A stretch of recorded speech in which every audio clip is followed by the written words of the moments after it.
Members of the company, this is your Places call. Places, please. Places for the top of the podcast. Places, please.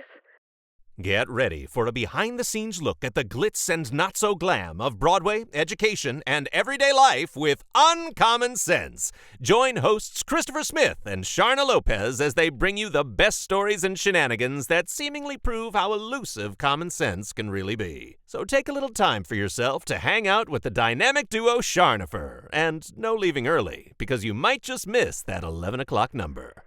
Stand by music. Music, go.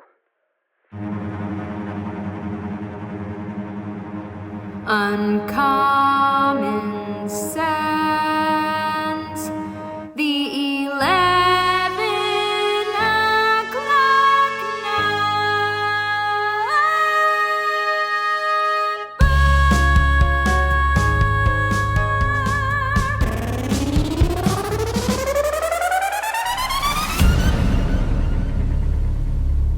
And we are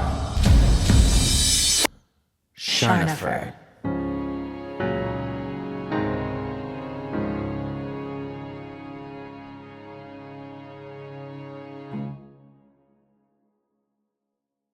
Charmin. Somebody called me that. A mean boy in middle school used to call me Charmin, thinking that it would hurt my feelings, and I just thought it was hilarious.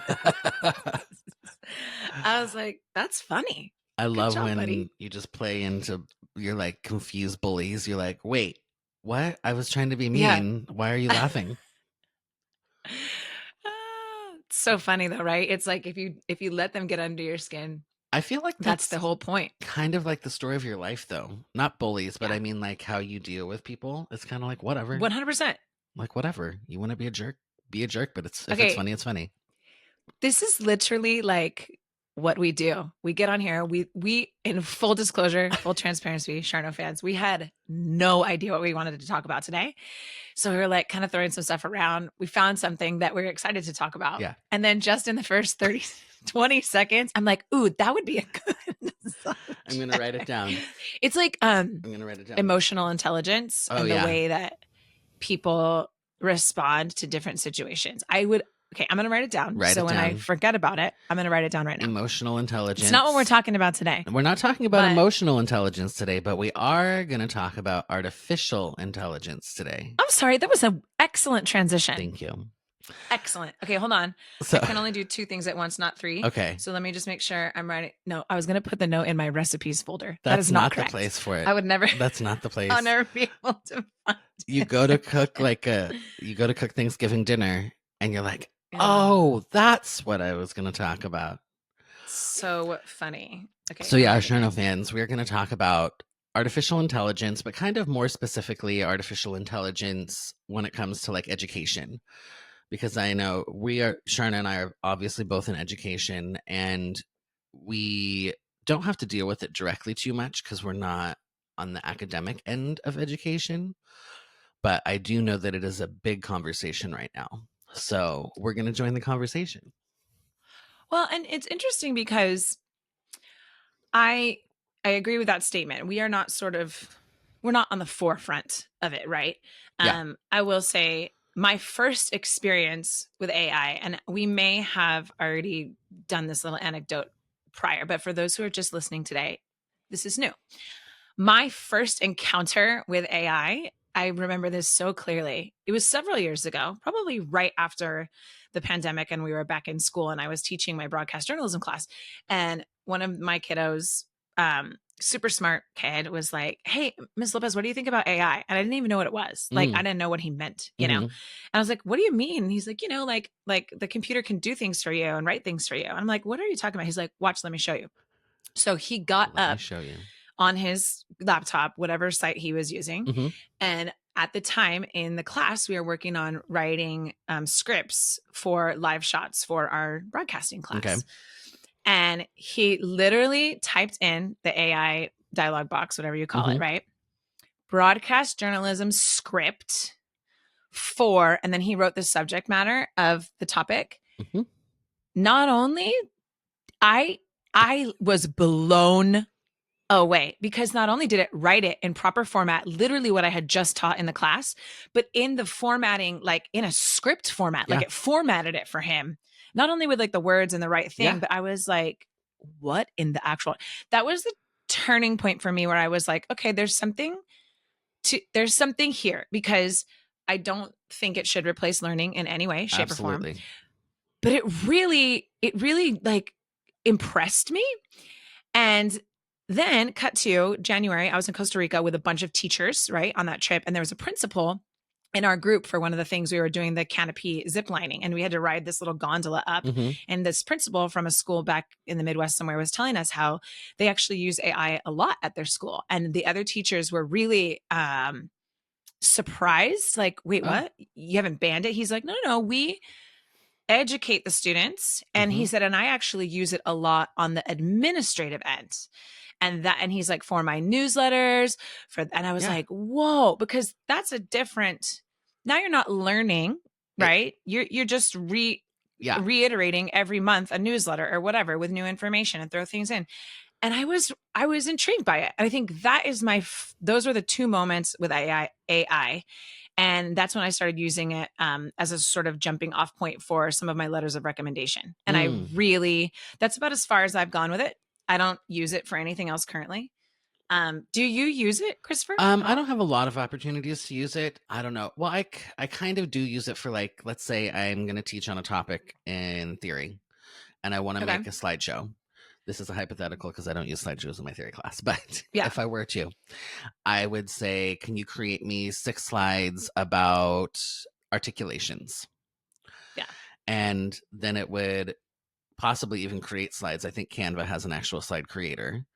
But if it was just like ChatGPT, it would just give me what to put on each slide, and then I can expand on it or whatever. But it's like you said, it's a great jumping off point. Yes, an inspiration. And I think if you look at it as a tool of inspiration instead of a tool, I think it just got such a bad rap for cheating and plagiarism.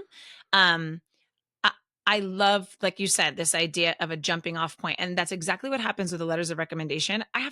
I want it to be me. I want it to be my voice in these letters. So of course I go back and I edit and I make it my own. And I do quite a bit of editing, but it's a really great structure to sort of jump off of. I didn't realize Canva could do auto slides. Like, how do you do that? I'll teach you. Yeah. I mean, I love me a Canva slide deck for sure, but I didn't know way you could better do than it Google auto. Slides, people. I know. Google's got to get that together. I feel like that's one of the main areas that they are lagging. I also, P.S., have used ChatGPT for some of our episode descriptions when you don't do them. Okay. Yeah. And I'm like, I have no energy for this. So I'm like, write me an episode description for a podcast about this topic. And half the time it gives me a bunch of shenanigans that I don't want, but it gives me enough that I'm like, great, I'll use this and this and this. And I always set it like a 75 word or 100 word description. So I have enough to work with or whatever. And I think, again, it's sort of just, it jogs the brain for me. I don't feel like it's cheating. It would be almost like your digital sounding board. Yeah. Right? Like if I were to talk, like have 3 or 4 other people in the room and be like, hey, I'm trying to do that. What do you think? Does this sound good? How about this? Oh, you should write that. Right. It's like, it just auto That's such a great you. way to think of it. A digital sounding board. I love that. That's perfect. Right? But yeah, I think that's how it really should be used and utilized. Well, and anything that is specifically like, not computation based, that's not the word I'm looking for, but something that is almost like busy work or things that is not necessary for you to be spending time in, like formatting. Yeah. Right. Or even design of a slide deck. Like I'm not here to design a beautiful slide when I'm teaching about articulations in music theory or note values. That's not where I should be spending my time. I don't mind because I love it. And if it's fun for you, great. But that's one place where it's like, why? That's not helpful to anybody for me to spend my time doing that when that's not where my expertise is needed. And I think in schools, it becomes contentious because if you just straight up are cheating, well, yeah, right? Copy paste. You didn't do the reading. you don't have a natural train of thought or an what's the word I'm looking for? An original, Mm-hmm. thought. And now they have different, I don't know the names of all of them, but I know they have certain detectors that they can put on students' essays and whatnot. So I feel like it's gotten better. But even with that, like so many that I have played around with those, and I have put full, like, I just for fun have put like full essays into those detectors, and they come up with different amounts. They're like, this was possibly 50% human written. This was 100% AI. This was 100% human. It was never 100% human, but like, you know what I mean? Like, they're so it's not fail safe. It's not fail safe. So do not, teachers out there, public service announcement. Do not use an AI detector to decide if someone is a for sure cheating in your class, because it's not foolproof. Well, and then I think there has to be other ways to assess, right? Yeah. So AI can't do everything yet, and it can't do it in real time, right? So have your students write responses in class. Have that, like, and I know teachers are already doing this, of course. But I thought it was interesting once we decided to talk about this. We just did a little Googling, and I found this one page. It's just like a random page, and it's so interesting because it talks about teaching AI. It's saying how, a lot of schools are like AI guidance for schools, instead of, we ban it, you can't have it, like teaching people how to use it. Yeah. Right. It says only 7% of school systems have provided guidance. Now, I don't know how up to date it is. Right. But it says only 7% of schools have provided guidance on the responsible use of AI, and instead have resorted to banning the tools. Yet, 81% of parents and 72% of students believe that guidance on responsible use of AI for schoolwork would be helpful. Yeah. And I agree with that. Absolutely. Right? I mean, it takes us to the same thing as a cell phone use. Like, banning the cell phones, yes. I'm okay with it at a young age at school, but like, also teach your kids responsible use. Correct. If you as parents are teaching your kids that their cell phone is not another appendage on their body, and that, there's certain times we use it and certain times we don't, like, it's being a responsible digital citizen. Yeah. I agree. It's the exact same thing. So live in real time, I decided to go into ChatGPT and type in the top 5 pros and cons of using AI in education. Let's see what it comes up with. So the pros are a personalized learning. AI can tailor educational content and pace to individual students' needs, helping them to learn at their own speed and addressing specific areas of difficulty. Interesting. 24/7 access to educational resources. AI-powered tools can provide students with round-the-clock access to learning materials, etc. We talked about this. Efficient administrative tasks. You can automate a lot of tasks, even such as... I feel like is number one for me. Maybe just because given what we do, but like, data-driven insights. The AI can analyze student performance data to identify trends of strengths, areas of strength, and for improvement, etc. Enhanced engagement. They can create interactive and adaptive learning experiences such as educational games and simulations. I'm like, what AI is doing this? Yeah. That ain't ChatGPT. I should have said ChatGPT. Well, and again, I think we have only like scratched the surface on what AI we use. Yeah. I mean, we haven't even gotten into the whole AI in visual art. Like that's a sidebar conversation later on. Which we can sidebar. And then cons are loss of human interaction, equity issues, because not everybody has access to AI, especially since most of them cost money. Data privacy concerns, always. Risk of standardization with AI leading to a one-size-fits-all approach in education. And dependence on technology, which, it's its own thing anyway. Yeah.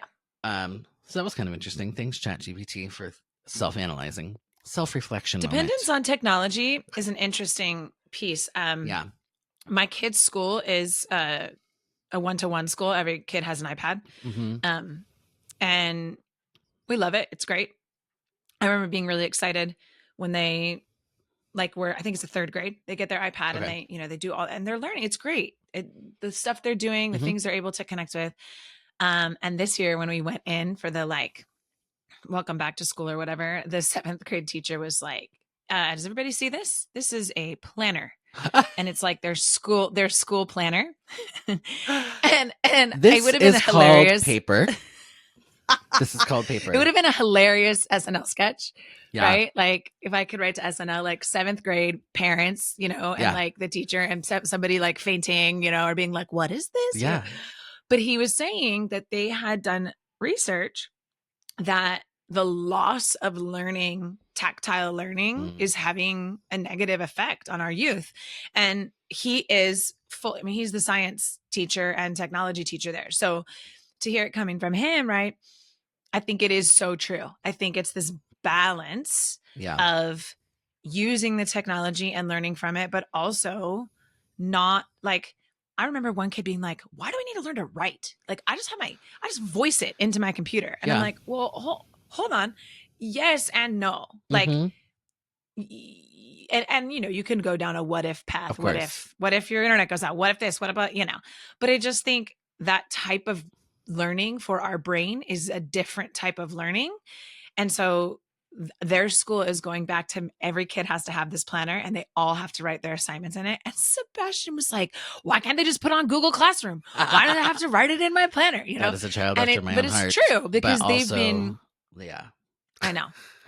So it's interesting to me. I do think there's something there. I think there's something there. Yeah, no, I know. Like, and I struggle with it that because, you know, you're talking to the person that loves everything in a digital form. And there's a few reasons for it. Honestly, the biggest reason is accessibility. Because I can have literally my entire music library in a tablet that I carry with me at any time. And information and things like that. And I am, we'll just say, a forgetful human at times. Like in high school, literally, this was me in high school. People would bring me things from my previous period class later in the day. Like I would leave something in English and someone would either take it to my mom's room because she was a teacher at the school, or they would find me later. Like I was constantly leaving things behind, constantly.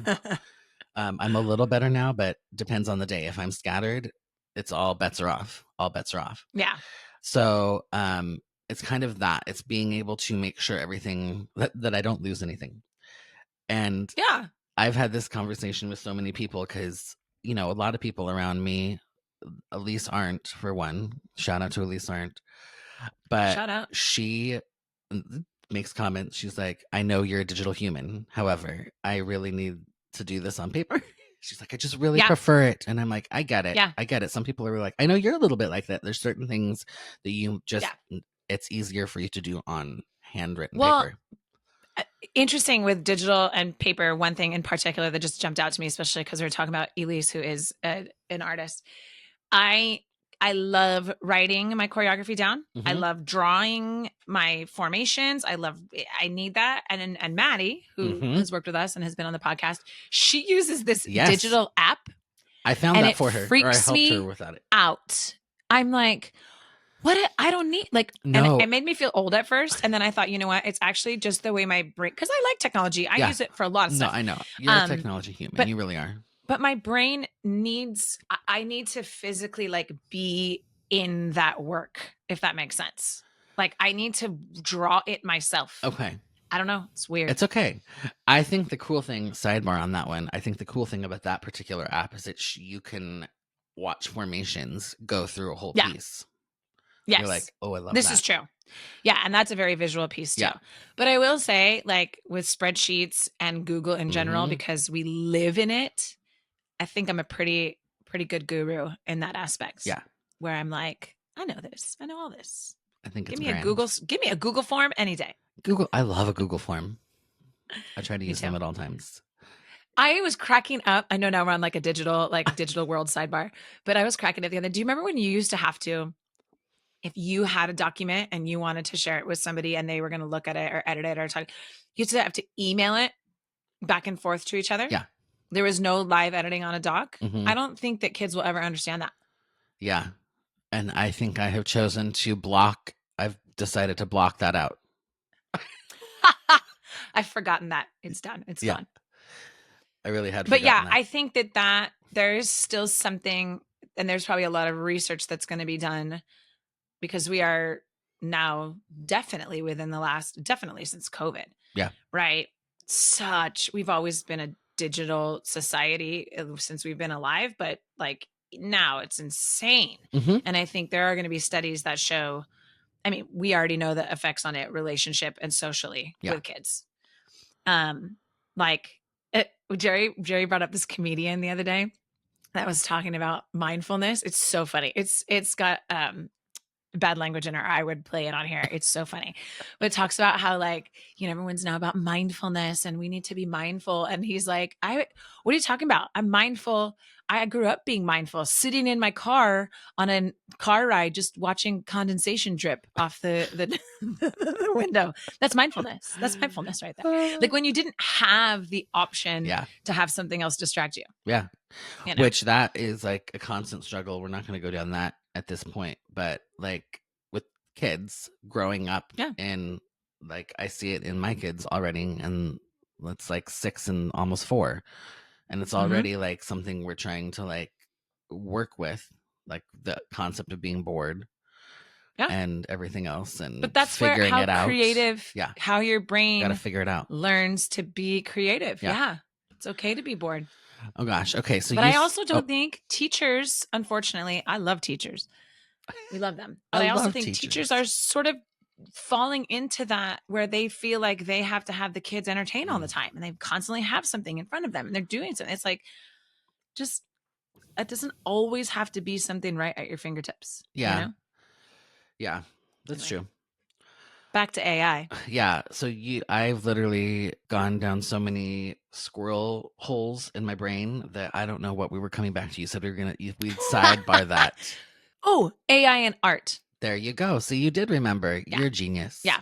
Look at me. No, I need some sort of, I don't know what supplements you take for, anybody want to comment on our Instagram for supplements for middle-aged women who lose their minds? Who have like my short-term memory in particular too. I'm like, why did I walk in this room? What am I doing here? Do you ever do that? Like I go to get something and I literally forget what I'm getting. Yes. Okay, good. It's not just it's not just you. It's called aging. No, but AI, I know. AI in the art world. So we had a panel come and speak last year at OSHA. I think it was during college fair maybe, or art. They do that career week. Yeah. Where they have people come and speak. And the panel was great. And I somehow was like asked to do the panel. I'm not in graphic design or visual art or anything. So I was like, hey, friends. But one young lady, she was an OSHA grad and she'd already graduated college, just like new into the industry. And somebody asked her, like, do you use AI, or how do you feel about AI in your industry? And she got real serious and she was like, it's terrifying. She's like, we as a group of artists and humans are very concerned that we're going to be obsolete soon. Yeah. Because if you no longer need artists to sketch things for animation, if AI can generate, like, it's just going to get more advanced, right? Yeah. She was like, we're constantly in this, like, are we going to become obsolete in what we do? Right. I think that it is scary. It's also happening in the music world. Like I just saw a Instagram reel about somebody, and it wasn't even related to AI, but they wanted to make some like jingle or something. And she sang it, but then she literally put it into an AI voice replacer thing, whatever. So she sounded like somebody else and it could add other parts and things like that. And I'm like, again, that type of tool, like going to that level may be okay, because it increases productivity and it's still a human and an artist doing that work. It's just like having another tool. Like when I create tracks, I don't have an actual clarinetist. I don't have an oboe player. I don't have a drummer sitting in my house. I put all those things in myself on on a song, on a DAW, if you will, DAW. What's that? It's like Logic and Pro Tools. That's what they call those. Excellent. So I know anyway, nothing about that. but yeah, so I think figuring out how to limit the use and helping shape that is what's going to be key, because I think tools can be but helpful. with teachers too. Yeah. Like Patrick is the head of our digital media conservatory at OSHA, and he was sitting in on this panel meeting thing, and he mentioned, I kind of like these people who have the attitude of like, well, it's here, Right. like it's not going away, Right. so you can hate on it all you want, but we might as well try and figure out how to navigate it, right? And he was saying to utilize it to support what you do, right? So maybe as a teacher or even as an artist, it kind of circles back to what we were talking about, the way we can use it, right? Yeah. So maybe you do use it for a jumping off point or for a start of a design. And then you have kids, you know, oh, what do you like or dislike about this design? Change 7 things about it or something. You know what I mean? Like you use it as a teaching tool. But I remember him just being like, well, it's here, so it's not going away. Right. Right. Well, and and not to say anything about what's happening in the future, but I feel like we are still a good ways off from AI animating a whole movie, right? Like it's still gonna require human interaction.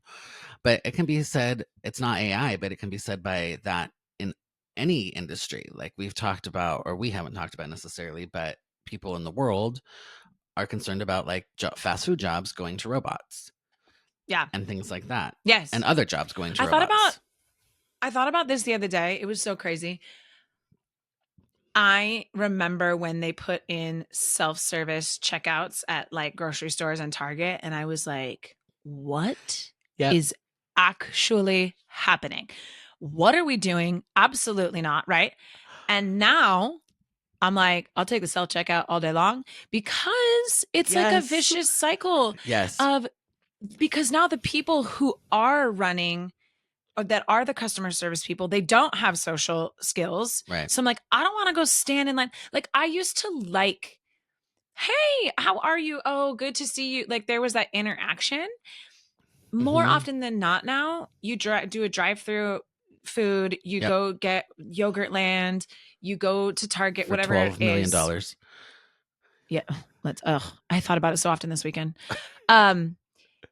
Usually, and I hate saying that because there are a couple places that I will always point out to my kids, or my kids will point out to me, that person was really nice. I'm like, yes. If you ever go into any sort of service industry, please remember this kind human from Chick-fil-A right now, because this is what you should be doing. Right. But I will always do self-checkout if it's open. If I don't have alcohol in my cart, I'm at the self-checkout. But I think it's a vicious cycle, right? Because then it's going to remove us from having those social interactions. Absolutely. Even Ruby the other day, we went to go get boba. Okay. This queen, she'll talk, she'll do whatever. And I'm like, go order it. And she's like, but we want it split. How do I say that? I'm like, you say, can I have it split? Like what? And she's like, no, you got to come and do it with me. I'm like, what? So like I walked with her, but I made her say it. I'm like, have the interaction instead of typing it in on your phone. Boba split. You don't have to ever do that with a human. Like that is going to be a lost thing. Well, I think it already is, to be honest, because so many people I interact with, when I have to interact with them, I'm just like, what is happening in your brain or not happening in your brain? Like what? Like even on an app, okay, I'm going to just call out Panera. You know, I love a Panera Sip Club. So there's the one by my in-laws' house in Lake Forest has a drive-through, and you can pick for drive-through pickup. And they were going to come over, and I was like, Panera? Hey. I've never seen a drive-through Panera. Oh. And so I was like, hey, because I was not going to make them go make the drinks, because Lord knows that might be a challenge. You never know. Right. Sometimes I'm challenged. It's okay. So I was like, we're just going to order them for drive-through pickup. They'll have to make them, and then you just pick them up. It'll be perfect. They go, I ordered on the drive-through app. I order it for drive-through pickup, and God bless my in-laws. They knew exactly what they were doing, and people at Panera were dumber than a mud fence. They're like, we have 2 drinks for Wait, what? dumber than a mud A fence. mud fence? That's what my grandma used to say. They're dumber than a mud fence. All right. Yeah. All right. Anyway, all that to say, it doesn't really matter what happened, other than to say, even when you don't interact with people and you put the answers directly in front of them on a screen, on paper, and explain 5 ways from Sunday, they still can't manage. And I'm like, Yeah. what? But does this not bring you back to this idea of having to figure things out Yes. with your brain? Yeah. And not with a device. Correct. I mean, I have a friend. I just spoke about her earlier in the episode. My friend Melissa. She had this thing. I think it was last summer. She was telling me, like, we were over to her house, and her daughter is a year older than Ruby. And she came up and she said, "Mom, something." And she's like, "FIO, FIO." And I'm like, "I don't know what this is. What's happening? FIO, FIO." And so she's like, "Okay." And she like leaves. I'm like, "What is FIO?" She's like, "Figure it out. Figure it out. I'm not here to help you with everything." So for a while after that, I was like the FIO queen with Ruby. I was like, figure it out. My biggest one is like things that, and I think as parents and or teachers or adults or whatever, we constantly jump in and we're fixing and we're helping instead of like, Ruby, have you searched everywhere in this house for your goggles? Because if you come up to me one more time and say, "Mom, where are my goggles?" You are a grown child. If you can walk around with your eyeballs open like this, you can find your goggles. Right. And it's that they don't. Yeah. Again, I hate knocking on the younger generation because some of them are awesome. Yeah. Like I just had brunch with a former student who is like, kind of, I want to be like him when I grow up, and he's only 25.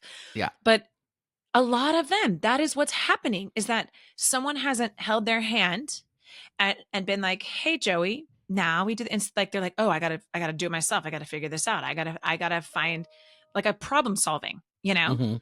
It's, oy, yes, it's very frustrating. Yeah. FIO. FIO. And also, FIO. one more thing about the checkouts, because when they first came and the self-checkout was a thing, I was also like, what is this? Why am I having to do more work? I should get a discount if I'm self-checking out. Hello? Yes. Now I'm like angry when they're closing the self-checkouts, because I'm like, can I just get my stuff and go? Yeah. Yes. Oh, when they don't have self-checkout open, I will request. I'm like, "I'm sorry, can I have," because I don't need Target member number 32 scanning my items at a glacial pace, making zero conversation, and then not knowing how to make change with cash. I can't handle it. I'm officially an old person, because what? Scan it, say hello, do the change, goodbye. Like, it's, Ooh, we got it's this. a whole jingle. I love it. We got this. But the counting the change thing is cracking me up too. Like, my kids use cash a lot. Okay. And I like it when they pay with cash to a very young person and it looks like you've handed them. They're like, I'm like, FIO. Figure it out, y'all. Come on. Like, simple math. Just and simple the thing math. is, it's there. The potential's there, Oh, man. Yeah. Well, Yep. all that to say. Wait, I have a really one good story. Like, just I'm kind of that ready. same, wait, Vein. what? Like, what? Okay. It's the information piece. And I caught myself last week, Christopher. You'd be so proud of me. I'm ready. I was looking for some piece of information from the kids' school. And I immediately wanted to text another parent. And I'm like, Sharna, what? Hold on. Like, before you just text a parent, how about you go open the emails or you search the stuff, right?